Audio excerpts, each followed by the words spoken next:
গুজব আর অপতথ্য সামাজিক যোগাযোগ মাধ্যমে আগেও ছিল। বর্তমানে অপতথ্য ও গুজব ব্যাপক আকার ধারণ করেছে, কিন্তু সম্প্রতি দেশের বিভিন্ন ইস্যুতে এসবের ছড়াছড়ি সবাইকে আতঙ্কিত করে তুলেছে। বিশেষ করে বহুল ব্যবহৃত ফেসবুক ও ইউটিউবে নানা গুজব ও অপতথ্য পরিকল্পিতভাবে ছড়ানো হচ্ছে, যাতে স্পর্শকাতর রাজনৈতিক পরিস্থিতির সুযোগ কাজে লাগিয়ে বিভ্রান্তিকর, উত্তেজনাকর ও অস্থিতিশীল পরিস্থিতি তৈরি করে ফায়দা লোটা যায়। গুজবের হাত থেকে রেহাই পাচ্ছেন না সাধারণ মানুষ থেকে সরকার পক্ষের ঊর্ধ্বতন ব্যক্তি কেউই। সম্প্রতি একটি ভিডিও সামাজিক যোগাযোগ মাধ্যমে ছড়িয়ে পড়েছে, যেখানে দেখা যাচ্ছে শিক্ষা প্রতিষ্ঠানের এক কিশোরীকে রাস্তার পাশে এক কিশোর আক্রমণাত্মকভাবে চড় দিচ্ছে। তবে অনুসন্ধানে বাংলা ফ্যাক্ট জানিয়েছে দাবিটি সঠিক নয়। ভাইরাল এই ভিডিওটি আসলে 2015 সালের 26 আগস্ট হবিগঞ্জের একটি ভিডিও।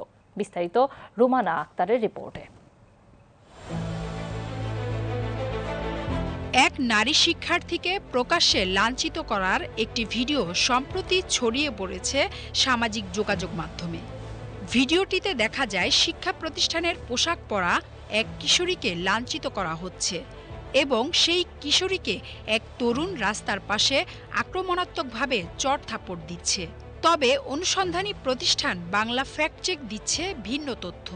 প্রতিষ্ঠানটি বলছে, শিক্ষার্থীকে লাঞ্ছিত করার যে ভিডিও সামাজিক যোগাযোগ মাধ্যমে ছড়ানো হয়েছে সেটি সত্য নয়। পুরনো একটি ভিডিও ছড়িয়ে জনমনে বিভ্রান্তি সৃষ্টির অপচেষ্টা করা হচ্ছে। বাংলা ফ্যাক্ট চেক যাচাই করে দেখেছে যে ভিডিওটি 2015 সালের 26 আগস্টে হবিগঞ্জে প্রকাশ্যে রাস্তায় এক স্কুল ছাত্রীকে লাঞ্ছিত করে রুহুল আমিন রাহুল নামে এক কিশোর। এটি সেই ঘটনার দৃশ্য।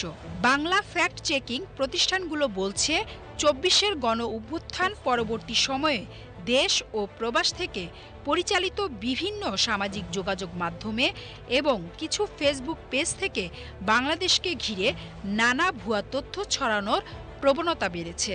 পাশাপাশি সাম্প্রতিক নানা বিষয়ে বিএনপি ও নবনির্বাচিত বিএনপি সরকারের বিরুদ্ধে গুজব, মিথ্যা তথ্য ছড়িয়ে বিভ্রান্তি সৃষ্টির অপচেষ্টা শনাক্ত করা হচ্ছে।